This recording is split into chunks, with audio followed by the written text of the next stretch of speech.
My dear respected ulama and our elders, our brothers, our sisters,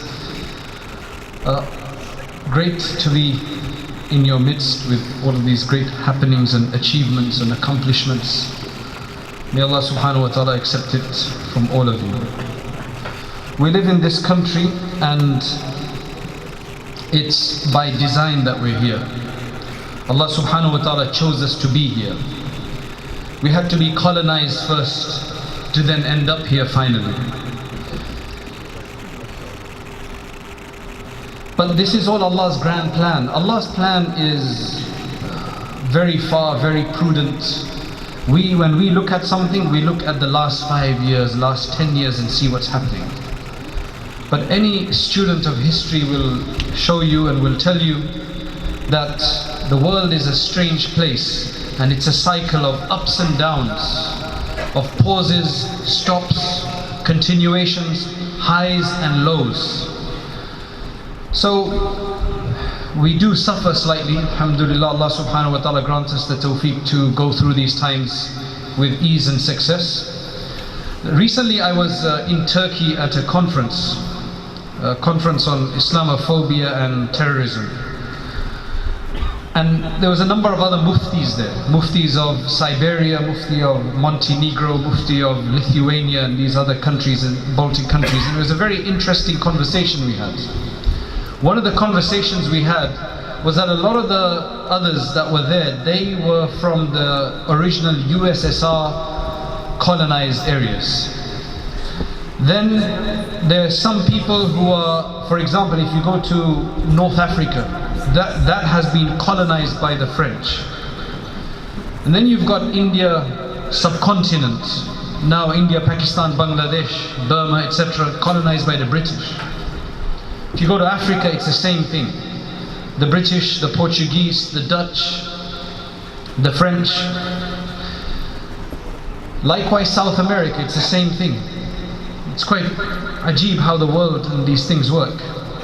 You've got Guyana, which is British.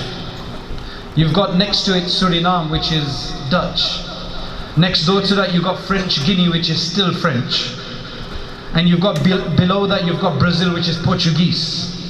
And then you've got beyond that Chile and all of these other countries which are Spanish. Now because of all of that, mashallah, you have Muslims in the European continent.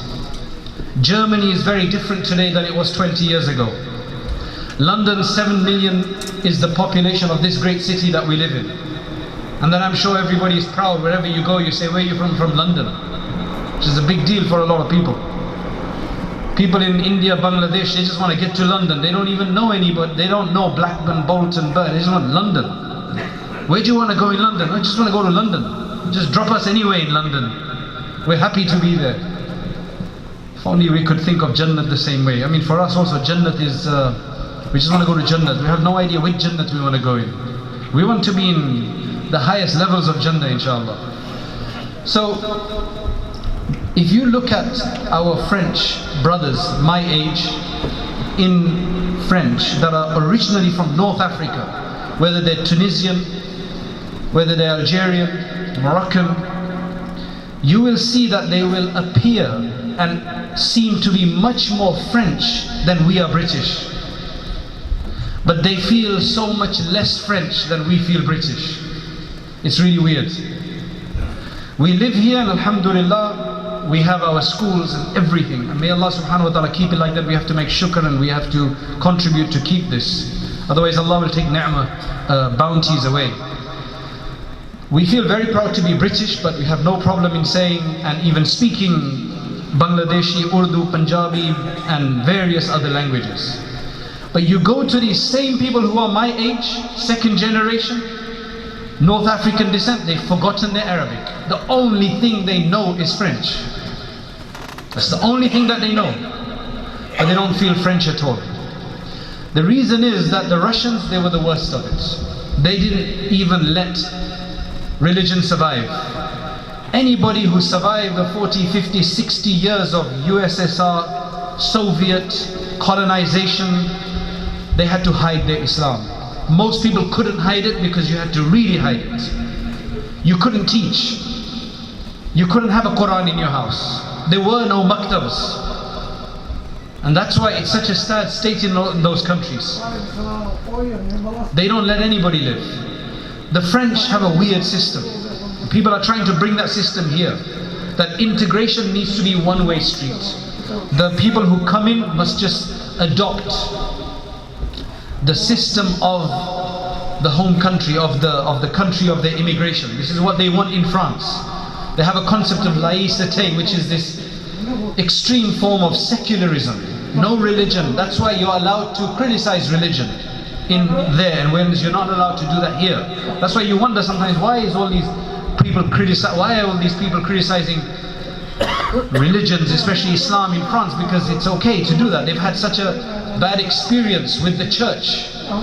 They had some of the worst experiences with the church over 100 years ago when Europe was under the domination of the Christian church. And that's why they have the greatest antagonism and hatred for religion. The British, alhamdulillah, if we've been colonized by anybody, and I say this as immigrant, from immigrant backgrounds, then alhamdulillah it was the British, because at least they allow you to carry on with your religion. They've got problems, don't get me wrong. They've got problems. But I'd rather be under a British system than a French system. Right? That's one thing, and we must make shukr that Allah subhanahu wa ta'ala give us more tawfiq. Because British values, what they are, they don't even know. That's why they've had to stop using that term, because they don't know. I mean, when you've got the food, Indian food, which is mainly prepared by Bangladeshis, but it's Indian food for some reason it's called. When that is the top cuisine, even in America it's not like that. The most popular food in America is Mexican food, not Indian food. But in this country it's Indian food. When you've got that, but there's something that we have to, now if you just look back a month ago in Ramadan this year was a very busy time. Whereas it should be a time fully focused on your ibadah, Allah subhanahu wa ta'ala tested us. I was out for the last 10 days, but I still had to keep in touch because of number one, because of all of the attacks that took place, starting with Westminster. And then you had all of these London Bridge attack. And then after that you had the Grenfell Tower. You also had the Finsbury Park attack. When you look in hindsight, our du'as were accepted in Ramadan for once. Because if you looked at it, for the first time ever, we saw that the media started to speak a bit positively about the Muslim community. I don't know if you remember, but I saw an article in the Telegraph of all newspapers saying that because the Muslims were awake due to Ramadan, many people were saved from the fire in the tower because they were awake at that time. For the Telegraph to say that, I don't know what they were going through. But whatever it is, may Allah subhanahu wa ta'ala continue that virus within them. Alhamdulillah. And Allahu Akbar, one of the greatest things was that Finsbury Park that took place, and our heart goes out to those people who suffered in that regard. But in hindsight, in terms of the positive out of it kind of balanced the opinion that people started realizing that extremism is not something targeted just at the non-Muslim community, but at the Muslim community as well. In fact, around the world, if there are extremists, then the largest group of people that have been affected by such people are the Muslims themselves. Even our holy lands have been not left alone by them. So what Finsbury Park did was it showed people that extremism can come from various different angles. Now one thing we have to realize is that the person who committed this act in Finsbury Park, the 40-year-old father of 4, he was an unbalanced person. Whoever commits these kind of acts that are considered extreme in Islam and otherwise in general, they don't come from sane individuals. They don't come from people who are balanced. They come from an imbalance. Now if you look at what happened in France last year, and you track that back to those guys in Belgium, they had a pub, they had a club, a wine bar or something. And these are the same people who are going in the name of Islam to kill a huge amount of people. My theory, when you look at a lot of these people who do this, they've been unbalanced people. They are sick of life, it seems. They have a moralization, a moral issue of how can we live this kind of... Some of them have been in and out of prison. Some of them have been in and out of drugs. Some of them, many of them are would have been just lucky to have been alive because they've been part of gang cultures and so on. Now, when you've tried to make tawbah and become a good person, and many people who, our friends who work in the prison service, they will tell you, there's lots of people that are in prison who are just repeat offenders. They go in prison, they may have a turning point, they come back out, nobody there to support them because they have a stigma. They get back into the same crowd, that same crowd gives them that same opportunity to make a haram living, and they're back in prison again. Very difficult to extract yourself from that. So now what happens is, to a person like that, who is miserable in his life, who just can't see any light at the end of the tunnel, somebody comes to that person and says, you know, this life that you're living, it's a miserable life. I know, brother, I know it's a miserable life. I'm involved in this, that and the other. You know what? I've got the best solution for you. I will show you the shortest way to paradise. I may not say it in so many words, but I'll show you the quickest way to paradise, how you can be a great martyr, how you can be a great hero, and you will be accepted by Allah and you'll get this and that in Jannah. Now that sounds very lucrative, that sounds like a good escape. I'm sick of the world anyway, I'm unhappy, I don't see any way. I've made tawbah before but I've messed up again.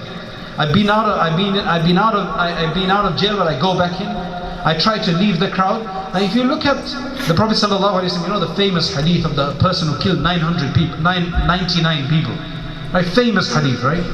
And he goes to that worshipper, that devoted individual who was not an alim, and that alim just thought, man, 99 people, there's no way you can survive, you know, you're finished. So then he just kills him as well, thinking, what difference does he make? I've done 99, let's just do 100. Then he goes to the alim and the alim tells him no. Now what the alim tells him is, we must look at this carefully. The alim tells him, you must leave this area. You must leave this area. Personally, I believe that this is a very big point in this hadith, because this is talking about rehabilitation. This is talking about a hijrah and a migration. This is talking about a person coming away from the bad company, because company is very powerful. Who you're used to, it's very, very powerful, very difficult to remain isolated within the same surroundings. It's a very difficult thing for anybody to do, because human beings are social creatures. They need people to deal with. They need people to interact with. And if the people that you know and that know you are all like that, it's very difficult. So the alim gave him this opinion that he must migrate. That was a hijrah, essentially, from sin and from impurity to a place of purity, so that his tawbah could be accepted. Assalamu alaikum wa rahmatullahi. So then the whole story, you know it, he embarked on that journey to leave. On the way he dies, he's actually closer to where he had started from, but Allah subhanahu wa ta'ala wanted him to go to Jannah, so he told the earth to extend on this side and expand, and the other side he told it to contract, and he was made to be seen as being closer to his destination, and the angel of paradise takes him. Rehabilitation. This is the kind of dilemma we're dealing with. So that's the first aspect. Second thing that studies need to be undertaken in is, who are these people that are instigating people? Why is it that we've only seen the so-called head of the Islamic State once and heard him once again after that, just by voice? What is going on here? My criteria, and which should be the criteria of everybody, is what the Quran says. Allah subhanahu wa ta'ala says, فَاسْأَلُوا أَهْلَ الذِّكْرِ إِن كُنْتُمْ لَا تَعْلَمُونَ. Ask the people of knowledge if you don't know. So now when Islamic State came about, we are like, okay, we had mixed feelings towards it, the so-called Islamic State. We had mixed feelings towards it. MashaAllah, look what they're doing. They're taking all of these lands, they're turning the grounds, you don't know what's going on, right? They have a khilafah system, wow, you know? People get a bit excited about these things. Slowly, there were few ulama in the beginning that seemed to have supported them. Very quickly though, they pulled their hand back, they pulled their support back. They abandoned them. For me, it was, I'm not there, I don't know. I don't know what they're doing. We hear in the news media. News media could be false, it could be very deceptive as it is. Who can we trust? So the way my question generally is, give me 3 scholars around the world that support them. Couldn't find a single decent, reputable, reliable alim that supported them. So that told me a big thing according to the Quran, that we can't support these people. Because if the ulama don't support somebody, then, and they are wrong, then Islam is in big trouble. That's why we have a tradition which says that the ummah will never gather together on complete batil. Yes, you'll have a group that will do this, you'll have another group that will do this, but not as a whole. However, one needs to be careful here. There is a hadith that normally quoted and cited countering this. The Prophet ﷺ said, "Bada al-Islamu ghariban, wa sayaudu kama bada, fatuba lil-ghuraba." That Islam started isolated, alone, small in number. It will return to being like that. And glad tidings for these strangers. Every group throughout history, when they wanted to claim something like this and they went against the majority, they all used this hadith. Said, we are the ghuraba. We are the ghuraba. But for a lot of people who don't understand, they say, wow, yes, you're right, this hadith, yeah, you must be. They're going to ask them, but everybody's against you. Who's your supporters? We don't need supporters. There will only be one group, قائمين على الحق. There'll only be one group that will remain on the truth. They won't care about وَلَا يَخَافُونَ فِي اللَّهِ لَوْمَةَ لَائِمٍ. They won't care about anybody who's criticizing them, because this is for Allah, brother. Wonderful rhetoric. Somebody who's sick of life, who's radical in his mizaj, in his nature. Very easy for somebody now who is doing this is the question. I'm not a conspiracy theorist. I don't believe in most, because it's a cop-out generally to just blame everything on conspiracy. But just because you're not a conspiracy theorist doesn't mean there aren't any conspiracies out there.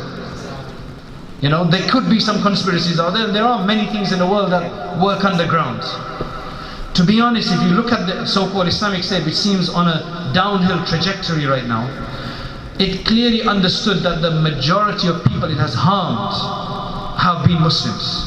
It's messed up the Syrian scene completely. May Allah subhanahu wa ta'ala give our brothers and sisters there some respite. It's messed it up totally. It's confounded the issue. Now, majority of the people, they've attacked the buildings, masajid, etc. The first thing they do when they go into an area, the scholars, they finish them off first. The reliable ulama. If they follow a madhab, if they have any tasawwuf, they're done. They're finished, because they can't work with them, because they are completely anti-madhab and anti-tasawwuf. Right? That's how they work. Who sets these kind of people up? Who is it that goes to people and set up? We saw that in America, for example. We haven't seen that in the UK as much yet, but in America we've seen that the FBI has informants who have been caught instigating some crazy Muslims to do certain acts. You know, people who have been in and out of prison. He's a Muslim, but he's a bit not very what do you call it, sane in his mind. They will have somebody like this to set them up. This has been proven in America. One has to be very careful. So us now, as a normal people, mashallah, one thing we have to understand, alhamdulillah, I was in Windsor Castle just last few days. There's a policeman standing outside as security as we were going inside, and he started chatting with us. That's when I realized, and it supported the idea that alhamdulillah, some of the recent events, while they've been bad, but with what Muslims have mashallah been able to do, it has a massive positive impact. They're all talking about that Finsbury Park Imam. I don't know who he is, I haven't met him yet, but may Allah bless him for doing the right thing. Subhanallah, you got an angry crowd of Muslims who've just been attacked. They've just been attacked. Somebody has died. And you've caught the perpetrator. Why not just let everybody loose and finish him off? That's what normal people would think, just in a state of anger. But no, due process of law, this Imam had some aql. And he said no, he protected him. That, beyond the fact that that guy remained alive, the fact that the positive message it sent to everybody was a wow. Muslims can be like that. We just thought that they were all animals. Alhamdulillah. Right? That is the strength of Islam when it's known through knowledge, whoever this person is. Then, mashallah, people fed. Then the Grenfell Tower incident. Unfortunately, a lot of them were Muslims. Right? And maybe some of you even know people who were there. But all of that has turned the sympathy around. And there were numerous reports in media this time, I have to say, I have to give it to them, that they actually mentioned numerous people, Muslims feeding, supporting and so on. And all of this is good, because it is one of the only ways to balance the Islamophobia. The government has majority of its resources against extremism is against Muslim extremism. I was just speaking to somebody from a group called Hope, Not Hate. MashaAllah, doing wonderful work. Non-Muslims are doing wonderful work. Really amazing the kind of knowledge they have about this. Far right is now standing up and coming and attacking. And that's going to cause a massive problem, but the government has not much information about them as much as they think they do about Islam. So for Muslims, they talk about Muslim extremists and non-violent extremists. Right? They talk about them. When it comes to the far right, they just know them generally. They don't have that same nuanced understanding. This guy who did the Finsbury Park attack, though he was not known, but he had a Twitter account, and he was following a number of these kind of Islamophobes and right-wing people. So if that continues to happen, we're going to have massive problems. You've seen the acid attacks. That's why we've got a number of responsibilities in front of us. One thing I was very happy about, generally when the government puts out an Eid message, Theresa May, it's just like, you don't want to read it. Congratulations, wonderful Eid Mubarak to you guys, and then it starts talking about the terrorists. It's like, why do you even bother? When she used to send messages to other minority communities, it was always a pure, nice message. The Sikh community, the Jewish community and other communities, there was never like, but you must also focus on this and you must bring your radicals inside and this, that and the other. Alhamdulillah, somebody's dua was accepted this Ramadan. All that arrogance is gone. If you've noticed, all that arrogance is gone. All that arrogance that they had, the kibr, the takabbur, Alhamdulillah. That last Eid message, if you haven't heard it, you should listen to it. It was a wonderful message for once. It gave congratulations, and then it spoke about just the Finsbury Park. It says, who have had to deal with an attack in Finsbury Park which was as worse as those that preceded it. So Alhamdulillah, I was like, wow man, this is what tawadu brings, humility brings. See, Corbyn bichara, he's just a nice guy. You know, whether he's a politician or not is another story, but he's a nice guy. People don't want to see nice people there. They want to see those people who can be bought, influenced by corporates and things like this. He's not like that. He's just a decent guy. May Allah give both of them tawfiq to do good. Both May and him, may Allah give both of them to do tawfiq to do good. We need to make this as the dua, because whatever they do affects us. So they should be in our dua. A positive dua, seriously. You know, once I was in Hajj in Uhud, where the battle of Uhud took place. And what's most amazing about that story is that on that day, all the great leaders of the Quraysh that came against the Prophet ﷺ, you had Khalid bin Walid on one flank, you had Amr ibn al-As radiyallahu on another, and Ikrimah ibn Abi Jahl on another. They were the three main leaders of this battle. So I told the people who were doing ziyarah, brothers and sisters, you must make dua. Think of the most hated people today, whether that be Trump or whoever it is, and make dua for them, because here is where people like Ikrimah ibn Abi Jahl, Amr ibn al-As radiyallahu anhu, Khalid bin Walid, just a few years later, all become Muslim. You would never have thought it. They were the enemy. Even Abu Sufyan and Hind. If it can happen to them, it can happen to these people. But what did the Sahaba do that we're not doing? Is effort. Is effort. There's a certain effort. And with all of these happenings, these incidents, we've been forced to make some effort. Muslims, mashallah, have spent money. So these are a few things that we need to do. Number one, when we spend, let us also spend on some general humanity projects for the insan, human being, not just Muslims. Otherwise we're seen as selfish. Alhamdulillah, we're one of the greatest contributors in this country. The ulama mentioned that if it wasn't for the hadith of Mu'adh radiyallahu anhu, الأموال تؤخذ من أغنيائهم وترد إلى فقرائهم, that zakat is to be taken from the rich and given to the same poor of the same community, meaning the Muslims, we would have also allowed zakat to be given to non-Muslims. This is what the Hanafi ulama mentioned. But of course we can't, because the hadith is very clear in that regard. But all other forms of charity can be given to non-Muslims. So we must find these causes and we must do this, because we don't have the media in our hands. We don't have the media. In fact, the media, most of it, much of it, is very Islamophobic. So they are creating this massive wave against us. How can we create a counter wave? How can we tell the local person who is reading that media, reading the Daily Mail every day, how can we tell them that no, Muslims aren't what you see there? The only way we can do it is in our small capacity. We need to do a lot, so we need to contribute. We need to contribute. It looks like the contribution has begun, and may Allah subhanahu wa ta'ala to give us the tawfiq. We've got certain attacks that are happening against us, like the acid attacks. There are certain things that the Prophet ﷺ has told us to do from before, which we, with our children and families, need to be doing.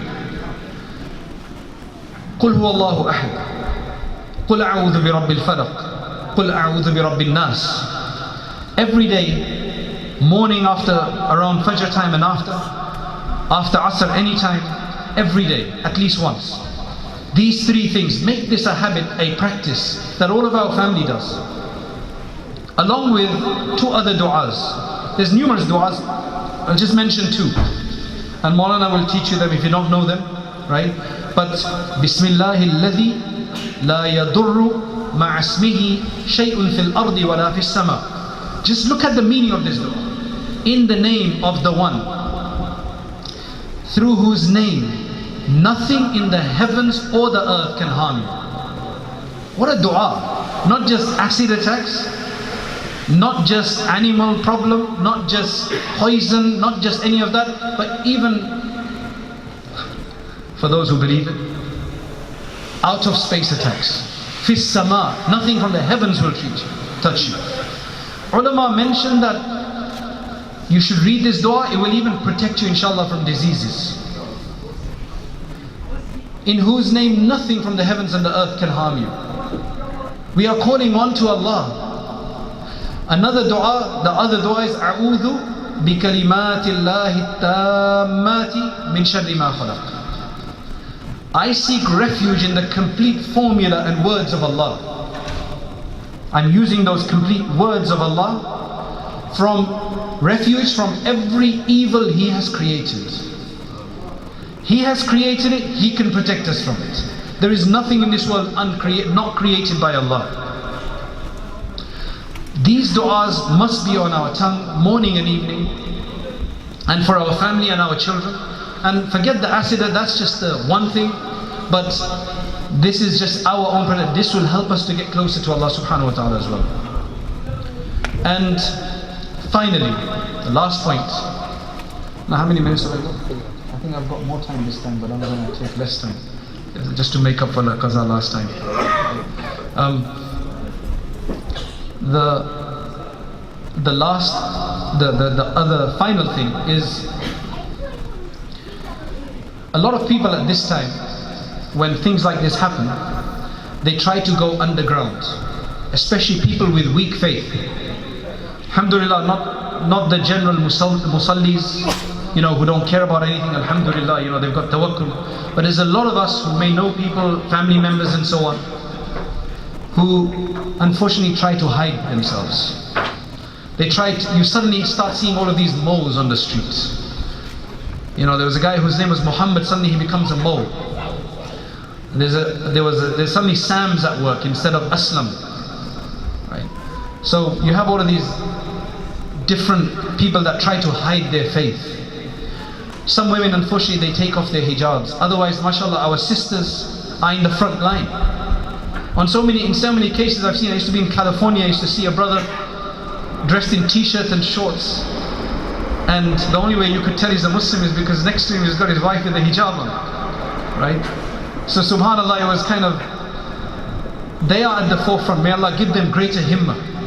But look, it's not right. It's actually strategically wrong to hide. Do you know why? This city of 7 million people, 1 million is Muslim.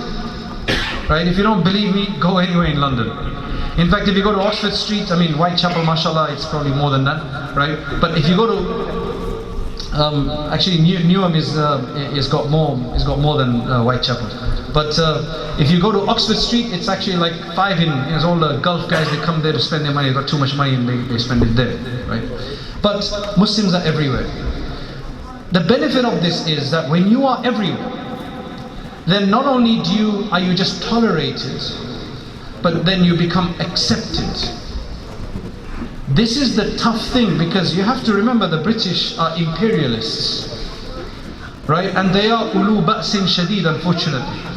They do cause a lot of harm.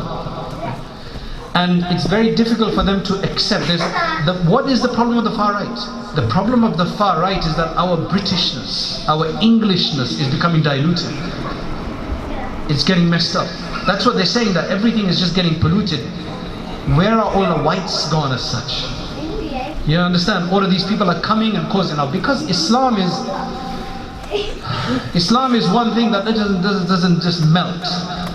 Most other people, they just melt within the general community. But Islam can't melt. It's too powerful and strong. Wallahu mutimmu nuri walau karihal kafirun. It's not going to happen. That's very difficult for people to deal with. And unfortunately, we just don't present it in the right way that makes them see it in a positive sense. That's the other problem. We've got a big task ahead of us. But this is not the time to hide. If you hide, you don't have a voice. If you don't have a voice, you can't say anything. You're not part of the narrative. Somebody else speaks on your behalf. Somebody else is an expert on Islam. You look at a lot of these books that are written by Orientalists, you look at their source material, and it's all from other Orientalists. And that's why you understand why they have so many mistakes in those books. Because somebody came to a conclusion, he wasn't part of the community, didn't really understand it, he made some analysis and came up with some conclusions, wrote that in a book, and somebody else takes from his book and somebody else takes from his book. Until they don't start consulting with Muslims, it's always going to be a problem. And this is the problem. The government doesn't have a good group to consult. MCB, they took a principled stance on the Holocaust, and because of that they were rejected. And until now they're rejected. In fact, that is the biggest organization. MEND, similar kind of thing. The Quilliam, because they basically say what they want to say, or very close to what they want to say, they accept it. Because that's the discussion. Why don't Muslims, for example, our Jewish friends, they have Council of Deputies, they have a few organizations that speak on behalf of all of the Jews. But with Muslims it's very difficult, because there are just so many things that they won't accept. We have difficulties, there's no doubt about that. You see what it is we are dealing with? In Islam we have very strong fundamental principles. What we're dealing with is a secular community. In secularism there are no principles. There are no fundamental principles. It's only about what is the current trend. How do you argue? How do you come to common terms when our usul are different? There are no usul there. You can do what you want. You can do whatever you want. And whereas for us, we can't do what we want. I just had a wonderful discussion with a Christian colleague in an interfaith program. He says, you guys can't listen to music. I said, yeah, just some duf and drum is allowed. You can't listen to Bach and Mozart and all these symphonies. I said, no, I can't. He says, but that's so sad. I said, you know what? this world is not a paradise for us. We just can't do everything. And I understand the attraction of these things. I've heard these things a few times, they do sound nice. I can say that. It's haram and I don't listen to them. But that's my sacrifice and my struggle that I don't listen to them.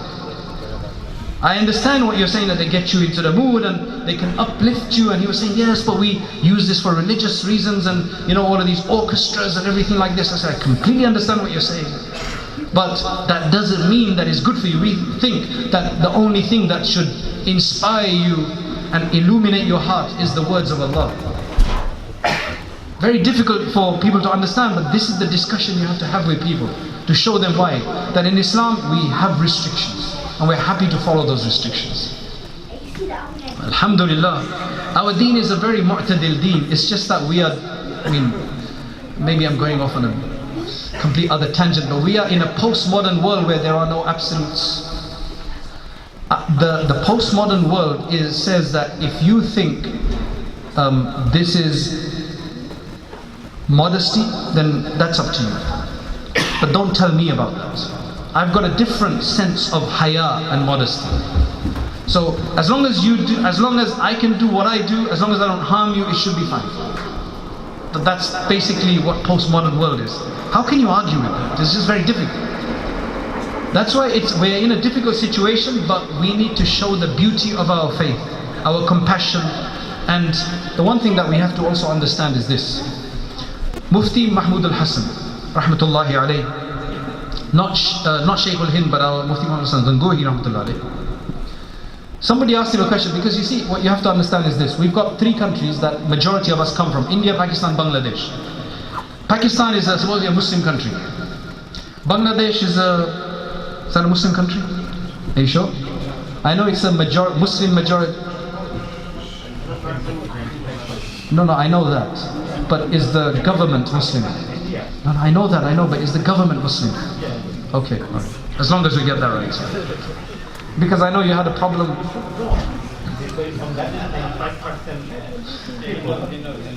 What I'm trying to say, I know they're all Muslim, but we have a big problem there because the government seems anti-Muslim, even though they're supposed to be Muslim. That's what I meant. I was just joking. No, they are not anti-Muslim. Oh, okay, sorry, I think I've touched a nerve here. Let's get out of that subject. But let me tell you this, okay, Bangladesh and Pakistan, Muslim country. Khalas, finish. Right, let's agree with that. Muslim country. Jazakallah. India is a non-Muslim country. Okay, my parents are from India. India is a non-Muslim country. A lot of people, what we need to look at is how we here in this country live in a non-Muslim country. We are a minority, 3 million people in, 70 million or something like this, right? We need to look at the struggles of our ulama in the Indian subcontinent, because they have the same kind of struggle as we have here. In Bangladesh it's different because mashallah Muslim, in Pakistan it's Muslim, so it's different.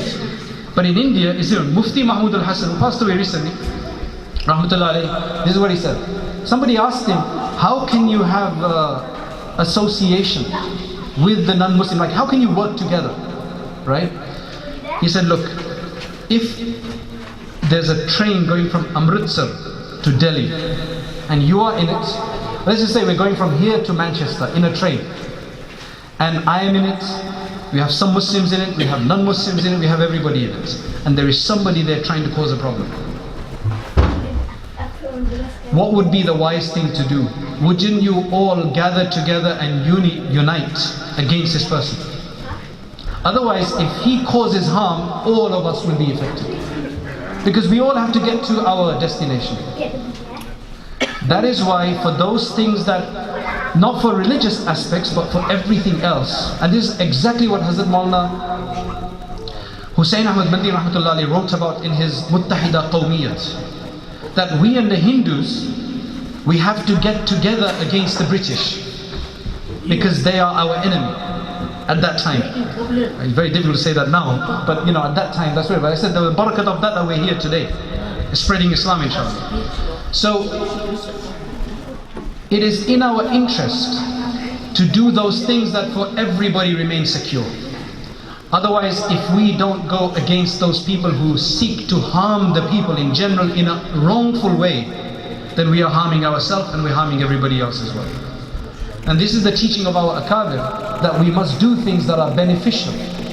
We keep our deen and we're strong in that, we don't hide our faith. May Allah subhanahu wa ta'ala grant us the tawfiq. That's why, mashallah, what I've heard our Hazrat Maulana here told me that, mashallah, next door you've got a massive project.